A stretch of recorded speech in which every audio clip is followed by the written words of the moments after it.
ऊपर मेरे हस्बैंड है, सेकंड फ्लोर पे की लेडीज रहती है, उसके साथ इसके गंदे रिलेशन भी है।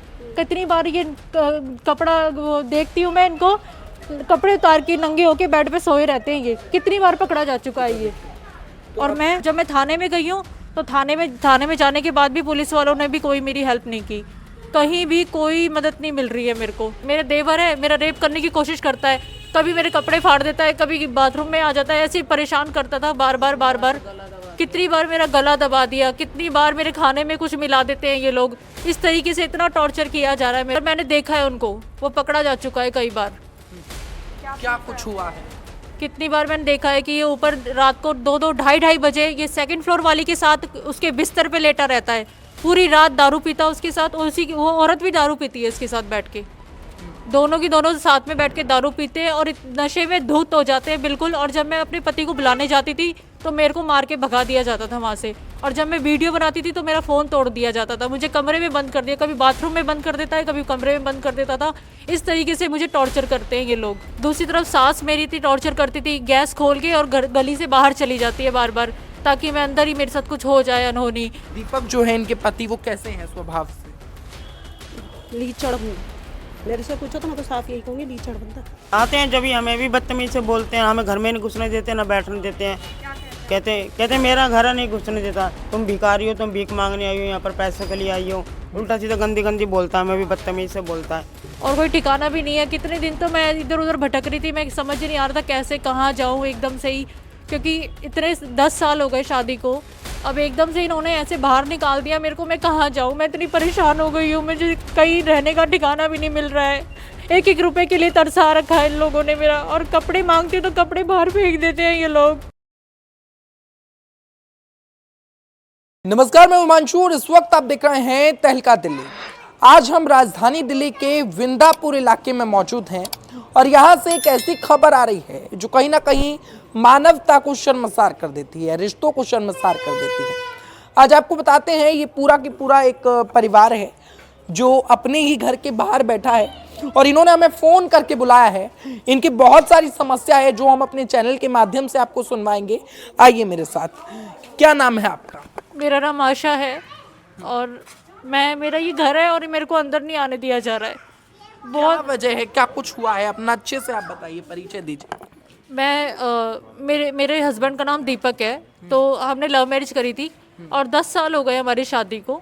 तो ये बार मुझे कहता था कि मेरे को तेरे साथ नहीं रहना, मेरा मन भर गया है तेरे साथ, मैं दूसरी शादी करना चाहता हूँ, मैं आवारागर्दी करना चाहता हूँ, यहाँ घूमना चाहता हूँ, वहाँ घूमना चाहता हूँ। बस ये बार यही कहता था, मुझे बीवी बच्चे नहीं चाहिए। और मैं बार समझाती थी, आराम से प्यार से बोलती थी कि नहीं, ऐसे कैसे, तुम ऐसे कैसे मुझे घर से निकाल सकते हो। दूसरी तरफ सास मेरी थी, टॉर्चर करती थी, गैस खोल के और गली से बाहर चली जाती है बार ताकि मैं अंदर ही मेरे साथ कुछ हो जाए अनहोनी। इस तरीके से मुझे टॉर्चर किया जाता है। मेरे देवर है, मेरा रेप करने की कोशिश करता है, कभी मेरे कपड़े फाड़ देता है, कभी बाथरूम में आ जाता है, ऐसे ही परेशान करता था बार बार। कितनी बार मेरा गला दबा दिया, कितनी बार मेरे खाने में कुछ मिला देते हैं ये लोग। इस तरीके से इतना टॉर्चर किया जा रहा है मेरे को बहुत ज़्यादा। रात को सोती भी हूँ ना, तो सोते टाइम भी इन लोगों ने इतना टॉर्चर किया। 3 बजे आके मेरे साथ हाथापाई की ताकि मैं चैन से अपने बच्चे के साथ सो भी ना पाऊँ। मेरे बच्चे तक को टॉर्चर किया बार। और जब इनका टॉर्चर, इनका बस एक ही रीज़न है कि मुझे तेरे साथ नहीं रहना, मेरा मन भर गया है तेरे से, मैं तेरे साथ नहीं रहना चाहता। और बार एक ही बात बोलता रहता था, मुझे डिवोर्स चाहिए, मुझे डिवोर्स। क्या आपको अपने पति पर शक भी है कि वो किसी और के साथ है? करते हैं सर, मैंने देखा है उनको, वो पकड़ा जा चुका है कई बार। क्या कुछ हुआ है? कितनी बार मैंने देखा है कि ये ऊपर रात को 2-2 ढाई बजे ये सेकंड फ्लोर वाली के साथ उसके बिस्तर पे लेटा रहता है, पूरी रात दारू पीता उसके साथ, और वो औरत भी दारू पीती है इसके साथ बैठ के। दोनों साथ में बैठ के दारू पीते हैं और नशे में धुत हो जाते हैं बिल्कुल। और जब मैं अपने पति को बुलाने जाती थी तो मेरे को मार के भगा दिया जाता था वहाँ से। और जब मैं वीडियो बनाती थी तो मेरा फ़ोन तोड़ दिया जाता था, मुझे कमरे में बंद कर दिया, कभी बाथरूम में बंद कर देता है, कभी कमरे में बंद कर देता था। इस तरीके से मुझे टॉर्चर करते हैं ये लोग। और आए दिन आप किसी से भी पूछ सकते हो, यहाँ गली में इनसे भी पूछ सकते हो, ये सब देख रहे हैं कितने टॉर्चर किया जाता है। रात को 2-2 बजे ढाई बजे मेरा पति, ये मेरे हस्बैंड की गाड़ी खड़ी है अंदर, इस गाड़ी के अंदर इनको बिठाता है और सबको लेके जाता है। रात को 2:30 बजे 3 बजे सबको लेके जाता है और सुबह के 4 बजे आता है। इस लेडीज़ को भी साथ लेके जाता है, ये जो ऊपर रहती है, 3rd फ्लोर पे भी रहती है, वो उसको भी लेके जाता है। तो आप अब अपने पति से क्या चाहती हैं? आप साथ रहना? मैं बस ये चाहती हूँ, मैं शांति से अपने बच्चे के साथ इस घर में रहना चाहती हूँ, क्योंकि मेरे पास और कोई ठिकाना नहीं है। मैं कहाँ जाऊँगी एकदम से, इन्होंने एकदम से मुझे घर से निकाल दिया है। मैं चाहती हूँ मैं शांति से इस घर में रहूँ, मुझे कोई लड़ाई झगड़ा नहीं चाहिए, कम से कम मुझे इस घर में रहने दो बस। आप कौन हैं? मैं इसकी बड़ी मम्मी हूँ, मौसी मतलब। तो क्या कुछ हुआ? आपने कभी बात करने की कोशिश की परिवार वालों से? हाँ, बात करने की कोशिश की इनके परिवार वालों से। हाँ, तो ये आते हैं जब ही हमें भी बदतमीज से बोलते हैं, हमें घर में नहीं घुसने देते, ना बैठने देते हैं। कहते मेरा घर नहीं घुसने देता, तुम भिखारी हो, तुम भीख मांगने आई हो, यहाँ पर पैसों के लिए आई हो। उल्टा सीधा गंदी गंदी बोलता है, हमें भी बदतमीज से बोलता है। पानी तक नहीं पीने देता, ना बैठने देता घर में। तो लड़की की हिम्मत लेते तो इसके उल्टा सीधा इल्जाम लगाता है। आप कौन हैं? मैं मम्मी हूँ जी। तो आपने कब शादी कराई थी? शादी तो इन्होंने देखो लव मैरिज कर दी, लेकिन हमने खुद ने ही इनको भेजा था, मतलब लड़की को। शादी वैसे ही मतलब लव मैरिज थी? लव मैरिज है, हाँ जी। तो अब क्या हुआ एकदम से? आखिर इतने रिश्ते खराब कैसे हुए? इतने खराब तो शुरू से थे। देखो हमने कई साल तक तो इससे बात नहीं करी थी, तो हमें नहीं पता चला था कि इसके साथ क्या हो रहा है। लेकिन जब थोड़ा थोड़ा जब इसने हमसे फ़ोन करती थी, रोती थी कि मम्मी मेरे से बात कर लिया करो, मेरे साथ ये हो रहा है, तब से हम बात करने लगे थे इससे काफ़ी साल बाद में। जब इसके लड़का भी हो गया था उसके बाद में कहीं ना कहीं आप लोग नाराज थे कि नाराज थे कि इसने अपनी मर्जी से मतलब की है, शादी की? हाँ शादी करी है। फिर हमने सोचा चलो लड़की है, अब देखो कब तक इसका रोना हमसे देखा नहीं गया, तो हमने बातचीत शुरू करी। तब इसने हमें सारा कुछ बताया कि ऐसे ऐसे मेरे को हर रोज़ मारता है। अगर मेरे को कहती हूँ मैं पेट में दर्द है तो पेट में लात मारता है, सर बताती हूँ तो सर को दीवार में मारता है। फिर माँ और बेटे हंसते हैं, नाचते हैं कि देखो कैसे रो रही है, ये कैसे कर रही है। इस तरीके से बहुत साल ऐसे ही निकल गए। फिर इससे भी मैंने इसके हस्बैंड से बात करना थोड़ा थोड़ा शुरू करा, तब वो कहता था कि मैं तो ऐसा हुई नहीं, मैं तो ऐसा कुछ नहीं करता, ये है। मैं कहा मेरी लड़की ऐसे झूठ क्यों बोलेगी, उस अपना ही घर थोड़ी ना वो ख़राब करेगी।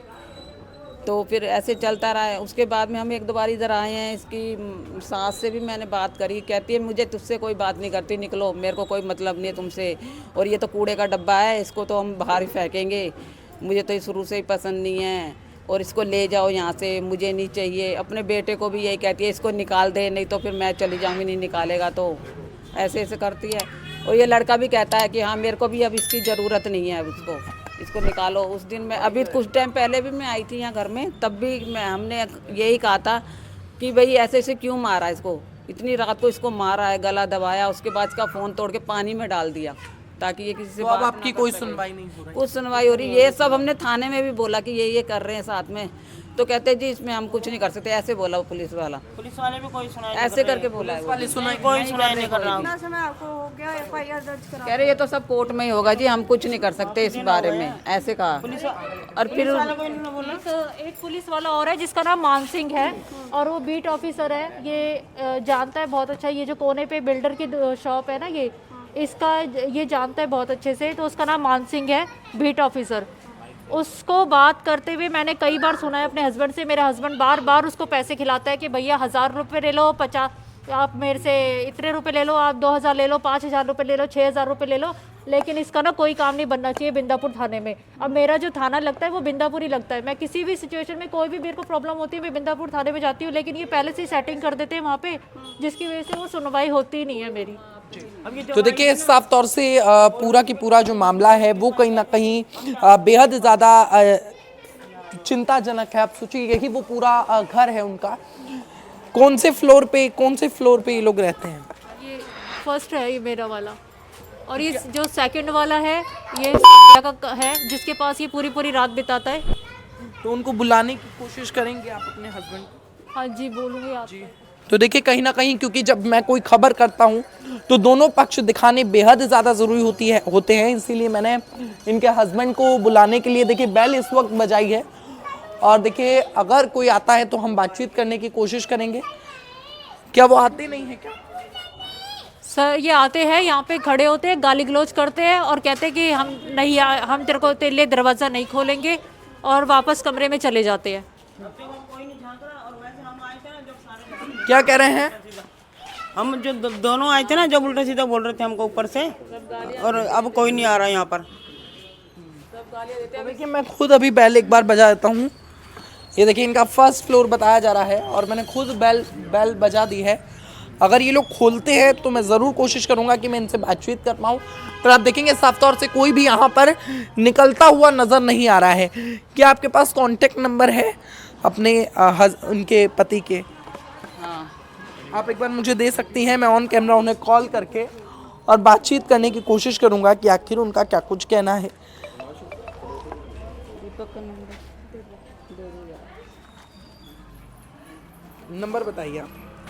9911 मिला के दो। 20849। देखिए इनके हस्बैंड को मैंने कॉल मिला दिया है। दीपक धैया नाम है। हाँ हाँ जी।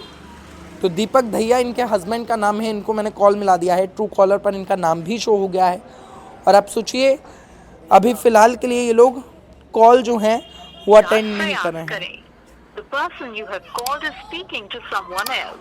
दूसरे कॉल पर बिजी ये लोग Call नजर आ again रहे हैं। later. आपने जिस व्यक्ति को कॉल किया है वो अन्य कॉल पर व्यस्त है, कृपया प्रतीक्षा करें। देखिए कहीं ना कहीं मैंने बातचीत करने की भी कोशिश की है कि आखिर इनका क्या कुछ कहना है, पर वो उत्तर नहीं दे रहे हैं। कॉल अटेंड नहीं कर रहे हैं। तो दूसरा पक्ष भी मैंने जानने की इस खबर में कोशिश की है और कहीं ना कहीं हम पड़ोसियों से जान लेते हैं क्या सच में इनके साथ टॉर्चर होता? बहुत होते देखते हैं हम लोग, लेकिन हम बोल नहीं सकते। ये हमारी गाड़ी हटा देते हैं, हमारी से हमसे भी लड़ाई कर लेते हैं। हम जैसे बोल रहे हैं ना, इनको पता चल गया हमसे लड़ लेंगे। ये लड़ाकू किस्म के लोग हैं। बहुत। हमारी ऑटो था, मेरे ससुर जी ऑटो चलाते हैं। ये देखो 70 साल के हो रहे हैं बेचारे, उनका ऑटो पर कोई तरह ये हमसे भी लड़ते हैं, सबसे पूरी गली से सबसे लड़ चुके हैं। तो ये जो बहू हैं इनकी, क्या इनको टॉर्चर सच में किया जाता है? किया जाता है, हमने कई बार देखा। 2 साल हो गए हमें देखते देखते तो ये आशा को हमेशा ऐसे ही ये लोग मारते हैं। ऐसे ही। तो दीपक जो है इनके पति, वो कैसे हैं स्वभाव से? लीचड़ बंदा, मेरे से पूछो तो मैं तो साफ यही कहूँगी, लीचड़ बंदा। कैसे हैं? मैं तो यहाँ रहती नहीं हूँ, मगर जैसे सुनने में आ रहा है तो लड़ाई झगड़े वाले तो हैं ही हैं। तो देखिए कहीं ना कहीं मोहल्ला पड़ोस जो है वो कहीं ना कहीं गवाही देता हुआ नजर आ रहा है कि इन लोगों का कैसा स्वभाव है। फिलहाल के लिए देखिए मैंने इन्हें कॉल भी किया था और एक बार फिर मैं इस खबर के अंत में कॉल कर ले रहा हूँ। अगर ये मेरा कॉल अटेंड करेंगे तो ज़रूर मैं ऑन वीडियो इनसे बातचीत करूँगा। और देखेंगे बेल जा रही है। हेलो हेलो हेलो, नमस्कार सर, हिमांशु बात कर रहा हूँ तहलका दिल्ली से। अच्छा सर हम आपका पक्ष लेना चाहते हैं, आपकी वाइफ ने हमें बुलाया हुआ था। जी सर। सर मेरी आपसे पहले भी बात हुई थी? नहीं सर, मेरी पहली बार आपसे बात हो रही है। पहली बार बात हो रही है। सर मैं आपको ये बताना चाहूँगा कि अभी तो देखो मैं पक्ष तो कुछ कह नहीं सकता क्योंकि मैटर जो है मेरा कोर्ट में चल रहा है, ठीक है जी। हाँ, तो मेरी अभी वकील साहब से भी बात हुई थी, तो वो यही कह रहे थे कि सर जब मैटर ही कोर्ट में चल रहा है तो फिर मीडिया से क्या ही बात करोगे, या तो आप जब हमारी हियरिंग हो तो आप कोर्ट में आ जाना, वहाँ पे बात कर लेंगे। जी जी, है ना सर? अभी मौके पर जब मैं यहाँ पे आया हूँ, आपके घर के नीचे खड़ा हूँ, आपको कुछ नहीं बोलना है? सर अभी तो मैं क्या ही बोलूँ सर अभी। चलिए ठीक है सर, क्योंकि देखिए होता क्या है कि फिर बाद में आप कहें कि आपने हमारा पक्ष नहीं दिखाया, इसीलिए मैं आपसे बात कर रहा था। Sir as per the supreme court judgment तो आप तो कोई वीडियो भी एयर वगैरह नहीं कर सकते ना, इनकेस अगर करते हो तो फिर सर आप भी फिर आई जाते। वही सर मैं चाह रहा था कि आप अपना पक्ष रखें। अगर आप अपना पक्ष नहीं रखना चाहते हैं तो कोई बात नहीं सर। क्योंकि सर मेरे पास देखो जो भी ये एलिगेशंस लगा रही है, जो भी ये बोल रही है, मेरे पास सारे प्रूफ है, ठीक है। इन केस अगर मैं एक्यूज्ड तो मैं ऑलरेडी हूँ ही बिकॉज शी इज कंप्लेनर, ठीक है। इन केस अगर क्या कहते हैं ये प्रूव होता है कि भाई मैं एक्यूज्ड और मुझे कोई सजा नहीं, तो सर वो तो कोर्ट डिसाइड करेगा ना। और हाँ बिल्कुल सर, कोर्ट डिसाइड करेगा। नहीं सर मेरी बात सुनो, मेरे को तो फिलहाल कोई पक्ष नहीं रखना है, ठीक है। ठीक है सर, और ओके आप अगर आपको फिर भी बात करनी है तो मैं आपको अपने एडवोकेट का नंबर दे देता हूँ, आप उनसे बात कर लीजिए। नहीं कोई बात नहीं सर, अब आप हमें आप ही से बात करनी थी। Okay sir. हाँ जी सर, थैंक।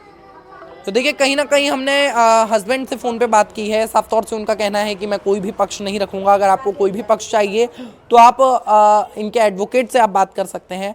तो फिलहाल के लिए देखिए मैंने मोहल्ले पड़ोस के लोगों से बातचीत की है, जो महिला हैं पीड़िता हैं उनसे बातचीत की है, और इनके पति से कॉल पर बातचीत की है जो ऑन कैमरा कुछ भी कहने से मना कर रहे हैं। और उनके घर के बाहर में इस वक्त मौजूद था। मैंने पूरी की पूरी खबर दिखाई। इस वीडियो में दिखाई गई लोगों की राय उनकी निजी राय है, तहलका दिल्ली की नहीं। फिलहाल के लिए इस वीडियो में इतना ही, क्योंकि हमारा काम समाज की आवाज उठाना है, ना कि किसी व्यक्ति की छवि को धूमिल करना। फिलहाल के लिए इस वीडियो में इतना ही। देखते रहे तहलका दिल्ली में। हिमांशु मुदगल, कैमरा पर्सन कार्तिक के साथ। बहुत बहुत धन्यवाद।